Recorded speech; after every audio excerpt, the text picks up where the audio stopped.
आज हमें इस चीज का तो पता रहता है कि माओस कब है, पूनी कब है, माता का जागरण कब जाना है, माता जी का कब जाना, सब चीज का, पर हमें इस चीज का पता नहीं रहता कि वोट कब है, अपना वोट में नाम जुड़ा कि नहीं जुड़ा, अपना नाम कट गया कि नहीं कट गया, मेरे बच्चे का नाम कटा नहीं जुड़ा।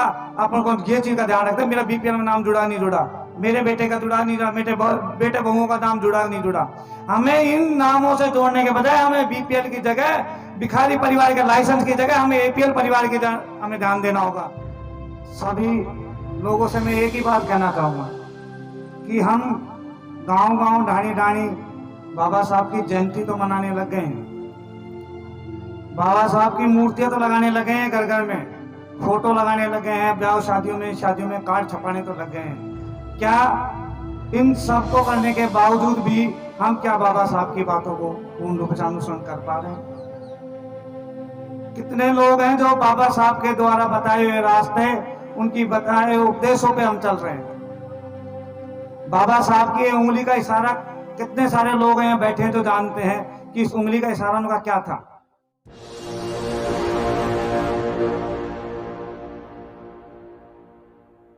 एक उंगली के इशारे में ही उन्होंने पूरे जीवन का, पूरे अपने चीजें, उपदेश, सभी उसका, संविधान का, सभी चीज का उन्होंने एक अपनी उंगली के इशारे में सारा समझा दिया। पर हम बाबा साहब की उस उंगली का इशारा नहीं समझ पाए। तमाम तरह की हम मूर्तियां लगा रहे हैं, घर घर में फोटो लगा रहे हैं, शादियों कार्डों में छपवा रहे हैं, एक फैशन सा बना दिया है। बाबा साहब के नाम पे तमाम तरह के संगठन खोल करके, तमाम तरह के अपने खुद के धंधे बिजनेसों को एक तरह से खोले उजागर कर दिया। बाबा साहब का नाम एक धंधा बना दिया लोगों ने। पर बाबा साहब ने एक जो इशारा किया था उसको आज तक नहीं समझ पाए। वो इशारा था कि इस देश में जो भी कार्य लागू होगा, चाहे कानून का हो, सरकार का हो, हमारे लिए बनने वाले क्या नाम है, जो भी हमारी योजनाएं हैं वो सरकार बनाती है। सरकार कहां से बनती है? राजतंत्र से। वो इशारा क्या था कि इस, जैसे राज्यों में विधानसभा है, देश में लोकसभा है, इनकी सीटों पे कब्जा करना, हमारे लोगों को, हमारे नुमाइंदों को इन जगह पहुंचाना। उनका मेन उद्देश्य ये था कि जितनी भी ये सीटें हैं, विधानसभा की, लोकसभा की, पंचायत की, सरपंच की, पार्षद की, जितनी भी है, इन लोगों पे जितना हो सके हमारे लोगों का कब्जा हो। माननीय साहब काशीराम जी ने पूरा जीवन खपा दिया, साइकिल रैलियां कर करके, गांव गांव जा जा करके अपना पूरा जीवन ख्यापित कर दिया उन्होंने, बिल्कुल। उसके बावजूद हम लोग सीधी सी बात नहीं समझ पा रहे हैं। आज हम MA, BEd, teacher, lecturer, IAS, IPS सब बन गए हैं, हमको सब चीज पता है, हम मान भी रहे हैं, हम जानते भी हैं, पर उनको लागू नहीं कर पा रहे अपने आप के जीवन में। हम लोगों को सब पता है कि हमारा कौन तो दुश्मन है, कौन हमारा दोस्त है। उसके बावजूद भी हमें पता है ये रास्ता जाएगा तो हमें आगे कांटे मिलेंगे, सांप मिलेगा, तब भी हम उस पर चल रहे। हम कर क्या रहे हैं? आज तमाम तरह का पैसा भी खर्च करें, समाज को इकट्ठा भी कर रहे हैं, बुद्धिजीवी लोगों को सबको इकट्ठा करने के बावजूद भी हम बाबा साहब को और कहीं न कहीं अपने आप को धोखा दे रहे हैं। क्योंकि उनके उपदेश, उनके बताए रास्ते पे हम कितना चल पा रहे हैं। उनके बताए रास्ते में सीधा यही मान्य साहब काशीराम साहब ने भी यही कहा, मुझे मांगने वाला समाज नहीं, मुझे देने वाला समाज चाहिए। हमें मांगने वाला नहीं बनना, हमें देने वाला बनना है। पर हम आए दिन क्या कर रहे हैं? सिर्फ हाथ फैला के मांगने का काम कर रहे हैं। कोई सरपंच आ जाए तो उसके पीछे अपने बीपीएल कार्ड लेने के पीछे भग जाओगे, कोई एमएलए आ गए तो उसके लिए सड़क पानी के लिए भगोगे। कब तक भगते रहोगे? तमाम तरह के महापुरुषों ने हमारी आहुतियां दे दी इस समाज को जगह जगह के, उसके बावजूद आप सुन के बैठे हो। आखिर कब आएगा? मैं आप लोगों से पूछना चाहता हूं। आज हमारे एजुकेशन में भी कहीं कमी नहीं है कि हम एजुकेटेड नहीं है। पहले तो यही बोला जाता था हमारे लोगों को एजुकेशन में बहुत दिक्कतें आती है, पढ़ाई लिखाई में हमारा समाज पूर्ण रूप से सक्षम नहीं है। आर्थिक मंदी पे, आर्थिक रूप से भी हम कहीं सक्षम होते हैं तो अपने गलत रास्ते पे बर्बाद हो रहे। आज आपने बाबा साहब की जयंती मना रहे, इस जयंती का कहीं न कहीं अर्थ तो निकलना चाहिए। हम उनको सच्ची श्रद्धांजलि कब दे पाएंगे? या फिर यहाँ सिर्फ एक बहाना हो गया कि अम्बेडकर जयंती मनाई जाए, एमएलए विधायक सांसद किसी को बुलाया जाए या किसी प्रबुद्धजन को बुला करके अपने यहाँ के कोई गांव के विकास की वो करी जाए। मैं आप लोगों से एक निवेदन कर रहा हूँ, ये जयंती का मनाने का, इस टिकट्टा गांव का विकास अभी होगा जब आप में राजनीतिक चेतना की जागृति होगी। बिगैर राजनीति के आप कोई भी कार्य नहीं कर सकते, क्योंकि राज से ही सारे काज होते हैं। जिनका राजा होता है उनके सारे काम होते हैं। जब माननीय बहन जी की यूपी में सरकार थी तो वहां पे चाहे एसपी हो, डीएसपी हो, तो कोई सा भी अधिकारी हो, वो लोग हमारे लोगों की कुर्सी पे खड़े होकर के बातें सुनते थे, क्योंकि वहां राजा हमारा अपना था। वहां मांगने की जरूरत नहीं थी। जब सरकारें थी, हमारी खुद की सरकार थी, तो लोगों को बुला बुला करके कैंप लगा लगा गांव जा जा कर अधिकारियों ने बांटने लगे। और आज हम अपने पट्टे के लिए शायद एरिया घिस देते हैं, लाखों रुपए बर्बाद कर देते हैं। सरपंच को देना, सेक्रेटरी को देना, पटवारी को देना, कभी किसको देना, तमाम तरह का। क्यों? कि हमें कहीं न कहीं नॉलेज की कमी है। तो हम कब जागृत होंगे, मैं आप लोगों से पूछना चाहता हूं।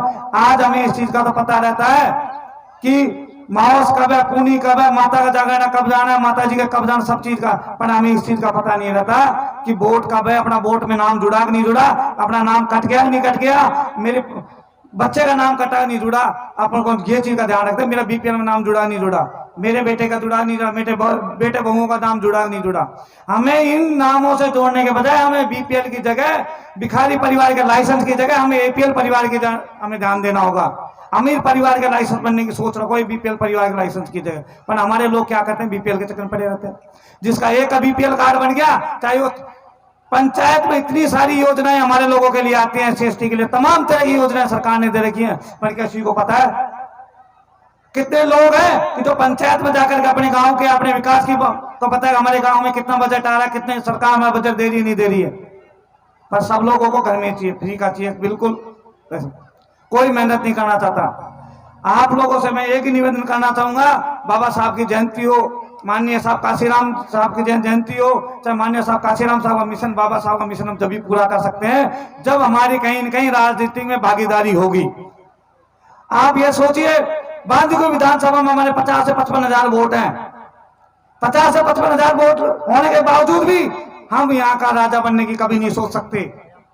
और जो 25 से 30 हजार वोट वाला है वो खुलेआम कहता है इस बार का एमएलए तो हम ही बनेंगे, इस बार के राजा तो हम ही बनेंगे। क्यों?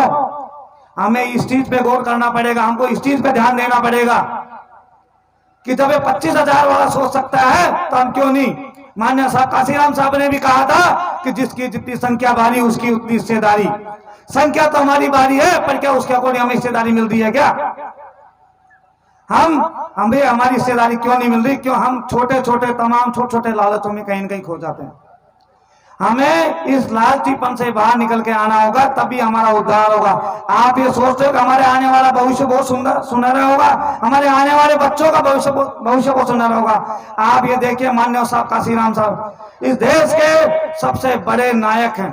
इस आज हम सब लोग बैठे हैं, मंच भाषण दे रहे हैं ना, ये कहीं न कहीं बाबा साहब के बाद में कहीं देन है तो माननीय साहब काशीराम साहब की देन है, जिसकी बदौलत आज हमें राजनीतिक चेतना जगी है। आज हम कहीं न कहीं इस स्टैंड पे खड़े होकर के अपने मंच भाषण दे पा रहे हैं, क्योंकि माननीय साहब काशीराम साहब इस देश में जन्म नहीं लेते तो ना तो हम बाबा साहब को जान पाते, नहीं विचारधारा को कोई जान पाते।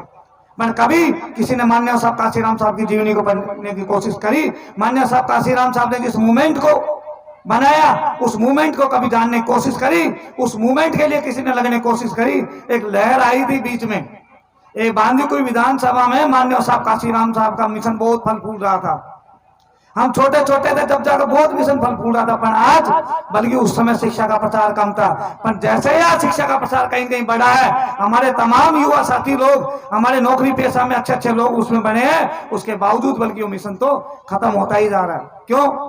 और फिर आप लोग कहते हो कि प्रशासन में हमारी बात नहीं सुनी जाती, शासन प्रशासन कोई हमारा सुनता नहीं है, कोई अधिकारी हमारी सुनता नहीं है, हमारा कोई नेता हमारी सुनता नहीं है, हमारा काम नहीं होता, हमारे रोड नहीं बन रहे, हमारे पानी नहीं है, हमारे ये नहीं है। क्यों होगा तुम्हारे काम? जिस मिशन ने पहचान दी, जिस मिशन की वजह से आज हम कितने सक्षम हुए कि आज जो पार्टियां हमें बूझती तक नहीं थी, हमारे लोगों हमारे नेताओं का कहीं भी कुछ नाम तक नहीं आता था, आज उन लोगों को पद दिया जाता है, उनके घर पे आए जाते हैं। पहले कितने एमएलए अपने घर गांव बस्तियों में घूमते हैं, देखा था कभी? पर आज एमएलए एमपी को मजबूर होना पड़ा है। ये किसी और की देन नहीं है, ये सिर्फ माननीय साहब काशीराम साहब के उस मिशन की देन है, जिसकी वजह से आज हमारी पूछ है, आज हमारा जो भी है माननीय साहब काशीराम साहब के मिशन की। पर आज हम कहीं न कहीं बिल्कुल भूल चुके हैं। कितने लोग हैं माननीय साहब काशीराम जी मिशन के बारे में जानते हैं? आप जानते हैं, पर उस मिशन को मानते नहीं है, उस मिशन के रास्ते पर चलना नहीं चाहते। नहीं तो आज हमारी ये नौबत नहीं है। आज मैं सुन रहा हूं सामुदायिक भवन, इतना बड़ा गांव है कि सामुदायिक भवन बन नहीं सकता। वो तो हमारे लोग क्या है, मेहनत नहीं करना चाहते।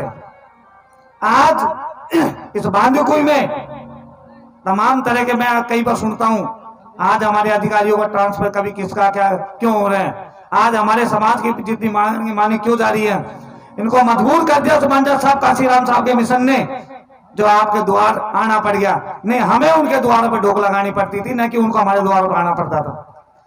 तो मैं आप लोगों से यही निवेदन करना चाहूंगा कि इस पे गौर करिए। जब 25 वाला सोच सकता है तो हम तो 50,000 है, तो हम क्यों नहीं सोचते? हम कब तक दूसरे की चप्पल जूतियां उठाते रहेंगे? हम कब तक दूसरे गले में माला पहनाते रहेंगे? हमारे भी लोगों को, हमारे भी नेताओं को माला पहनाने लायक बनो, अपने लोगों को मजबूत करो, अपने समाज को मजबूत करो। आज हमारा समाज कहीं कमजोर नहीं है। ये कहते हैं हमारे कोई सुनवाई नहीं करते, क्यों? वो तो 25 ही, हम तो 50 है। तो ताकतवर किसको होना चाहिए? पर आज कहीं न कहीं हमारी मानसिक गुलामी है, इसको बाहर निकालो और मजबूती से इस मिशन मूवमेंट में साथ दें। और मैं एक निवेदन करना चाहूंगा, 14 अप्रैल को बांदीकुई में बाबा साहब भीमराव अंबेडकर की जयंती विशाल आयोजन हो रहा है। आपको अपनी ताकत दिखाने के